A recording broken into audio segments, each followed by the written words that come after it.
नमस्कार दोस्तों, मैं कृष्णकांत त्रिपाठी अपने चैनल में आपका स्वागत करता हूं।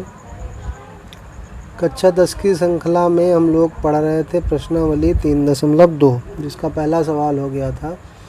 दूसरा सवाल देखते हैं। अनुपातों A1/A2, B1/B2, C1/C2 की तुलना कर ज्ञात कीजिए कि निम्न समीकरण युग्म द्वारा निरूपित रेखाएं एक बिंदु पर प्रतिच्छेद करती हैं, समांतर हैं अथवा समपाती हैं। ये कॉन्सेप्ट हम लोग पढ़ चुके थे कि कब समपाती होती हैं, कब एक बिंदु पर प्रतिच्छेद करती हैं, कब समांतर होती हैं। तो कैसे पहले समीकरण की तुलना किससे की जाती है? A1x plus V1y plus C1 बराबर 0 से तुलना की जाती है। दूसरे समीकरण की तुलना A2x plus B2y plus C2 बराबर 0 से की जाती है। यानी कि पहले समीकरण में जो x का गुणांक है वो A1 और y का गुणांक जो है वो B1। तो यहाँ पर A1 का मान कितना है? 5, B1 का मान कितना है? -4 और C1 का मान कितना है? 8। फिर दूसरे समीकरण की तुलना करते हैं A2x से। तो A2 का मान कितना है? 7 और B2 का मान कितना है? 6 और C2 का मान कितना है? -9। अब देखते हैं कि कौन सी कंडीशन हमारी लग रही है। A1/A2 का मान निकालते हैं तो 5/7 आता है। V1/V2 का मान निकालते हैं तो -4/6, 2 से काट देंगे, -2/3 आएगा। चूँकि इसमें क्या आ रहा है कि पहले A1/A2 और B1/B2 का मान देखते हैं, दोनों आपस में बराबर नहीं है। तो रेखाएं क्या होंगी? एक बिंदु पर प्रतिच्छेद करेंगी। एक बिंदु पर प्रतिच्छेद करेंगी। इसी प्रकार इस दूसरे सवाल में देखते हैं। यहाँ आप डायरेक्ट हम A1 का मान लिखेंगे। A1 का मान 9, B1 का मान 3 और C1 का मान 12। इसमें देखते हैं तो A2 का मान लिखेंगे। A2 का मान 18, B2 का मान 6 और C2 का मान 24। अब देखते हैं A1/A2। A1/A2 यानी कि 9/18, 9 से काटेंगे तो 1/2, 9 1 जा 9, 9 2 जा 18। B1/B2 देखेंगे तो 3/6 यानी कि 3 1 जा 3, 3 2 जा 6, ये भी 1/2 हो गया। और C1/C2 फिर देखेंगे तो 12/24, ये भी 1/2 हो गया। तो कंडीशन क्या आ गई हमारी? A1/A2 = V1/V2 = C1/C2। इसमें क्या होता था कि अनंत रूप से अनेक हल होंगे, यानी कि कैसी होंगी? रेखाएं समपाती। कौन सी कंडीशन है इसमें? रेखाएं समपाती हैं, हमारी रेखाएं समपाती हैं। अब इसमें तुलना करते हैं तो A1 का मान कितना है? 6, V1 का मान कितना है? y का गुणांक -3, C1 का मान कितना है? 10।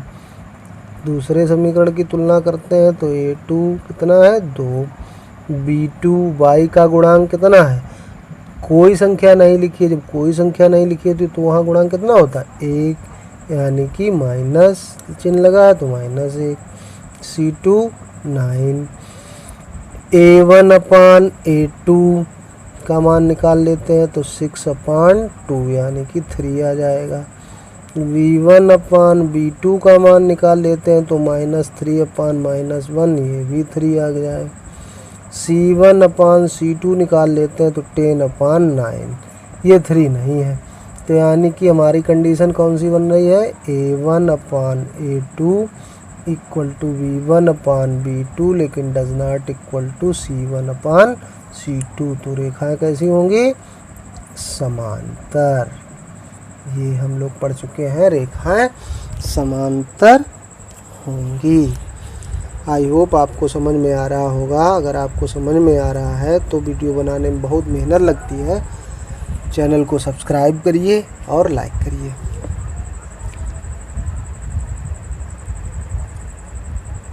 अब इसके बाद तीसरा सवाल हमारा आता है कि अनुपातों A1/A2 B1/B2 C1/C2 की तुलना कर ज्ञात कीजिए कि निम्न में रैखिक समीकरणों के युग्म संगत हैं अथवा असंगत हैं।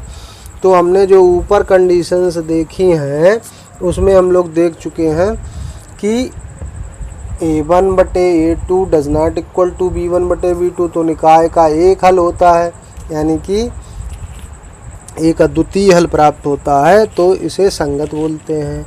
और जब अनंत रूप से अनेक हल होते हैं, रेखाएं समपाती होती हैं, तब भी हम उसको संगत ही बोलते हैं। और जब रेखाएं समांतर होती हैं तो कहीं भी नहीं काटती हैं, तो कोई हल नहीं होता है, तब समीकरण युग्म को हम लोग असंगत कहते हैं। अब इसकी तुलना अगर करें तो A1 का मान कितना है, 3, B1 का मान कितना है, 2 और C1 का मान कितना है, 5 को उधर ले जाएंगे तो माइनस का हो जाएगा। यहाँ A2 की तुलना करें तो 2, B2 की तुलना करें तो -3 और C2 की तुलना करें 7 को भी पक्षांतर करके उधर ले जाएंगे तो -7 हो जाएगा। अब देख लेते हैं A1/A2 कितना है, 3 और A2 का मान है 2। B1/B2 देख लेते हैं, 2/-3। यही दोनों आपस में बराबर नहीं है, यानी कि A1/A2 does not equal to B1/B2। यानी कौन सी कंडीशन आ गई कि एक अद्वितीय हल वाली कंडीशन आ गई। तो कैसा हो गया, निकाय हमारा समीकरण युग्म कैसे हो गए, ये संगत हो गए। इसको हम लोग क्या बोलते हैं, संगत है। इसी प्रकार अब दूसरा सवाल देखेंगे।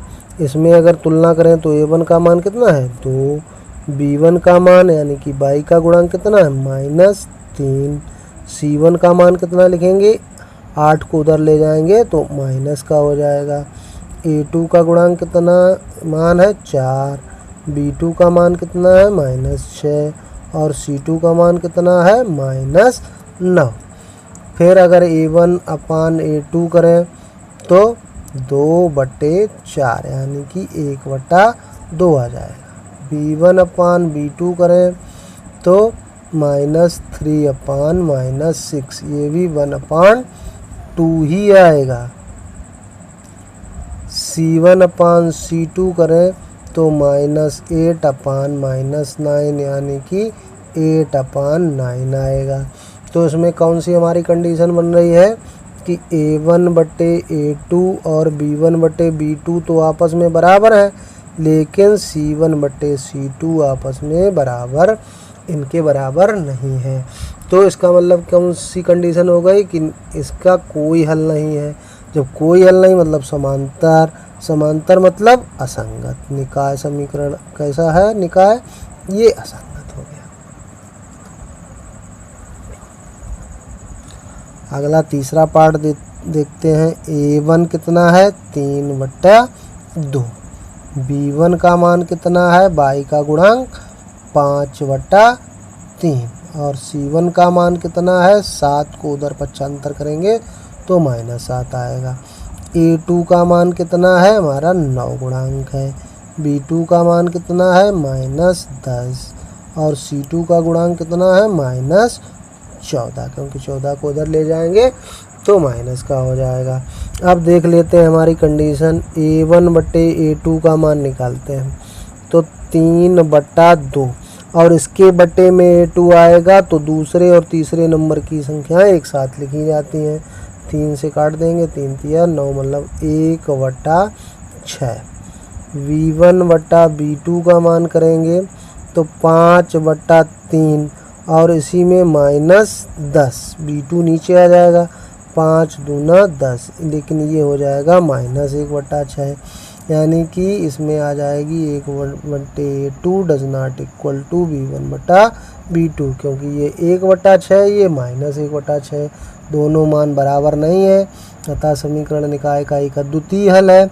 तो ये निकाय कैसा है, इसको हम लोग संगत कहेंगे।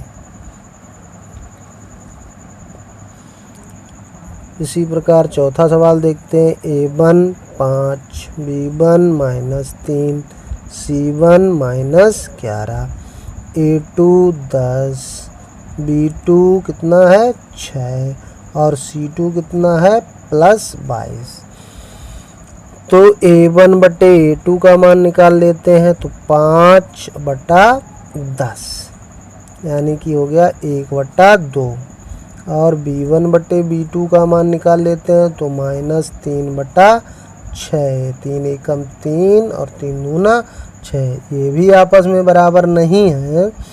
तो इससे क्या कंडीशन आ रही है कि A1/A2 does not equal to B1/B2, यानी कि एक अद्वितीय हल। तब निकाय कैसा होता है, संगत। अब लास्ट सवाल है इसका। A1 का मान 4/3, B1 का मान 2, C1 का मान -8, A2 का मान 2, B2 का मान 3 और C2 का मान निकालेंगे तो -12। अब A1/A2 देख लेते हैं। A1/A2 कितना मान आएगा, 4/3। अब तीसरे नंबर की संख्या ये इसी के साथ आ जाएगी, दूसरे के साथ 2 से काट देंगे, 2 दूना 4 मतलब 2/3। B1/B2 का मान निकालेंगे, तो B1 का मान है 2 और B2 का मान है 3, तो ये तो आपस में बराबर हो गए। C1/C2 का मान निकाल लेते हैं। C1 का मान है -8 और C2 का मान है -12, माइनस कैंसिल, 4 से काट देंगे, 4 दूनी 8, 4 तिया 12, यानी कि ये भी 2/3। तीनों मान आपस में बराबर हैं। जब तीनों मान आपस में बराबर होते हैं तब क्या होता है, समीकरण निकाय के अनंत हल होते हैं। इसका मतलब समीकरण निकाय कैसा होता है, संगत। आई होप आपको समझ में आया होगा। समझ में आया है तो तुरंत चैनल को सब्सक्राइब करिए, लाइक करिए, दोस्तों के साथ शेयर कीजिए। धन्यवाद।